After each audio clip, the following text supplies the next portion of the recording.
এই সার বিক্রেতা যদি না করতে দেয় তাহলে আমরা পরবর্তীতে আরো কঠোর অ্যাকশনে যাব। কি বলেন আপনারা?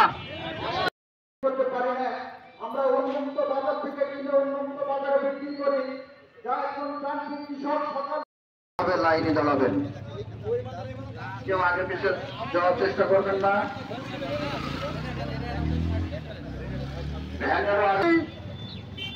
বিগত সরকারের সময় থেকে এ পর্যন্ত বঞ্চিত আছে সারা বাংলাদেশে 45,000 খুচরো ব্যবসাদার আছে সরকারের তালিকাভুক্ত। আমার জীবননগরে সেই তালিকাভুক্ত মাত্র একটি মানুষ আছে যা আজকে 10 বছর ধরেও তার কোনো সার দেওয়া হয়নি। আমি সেই 45,000 ব্যক্তির ভিতরে একজন ব্যক্তি যার বাড়ি রায়পুর, তার নাম কলম, তার টাকাটা সরকারের ঘরে দীর্ঘদিন জমা আছে, অথচ তাকে সার দেওয়া হয়নি।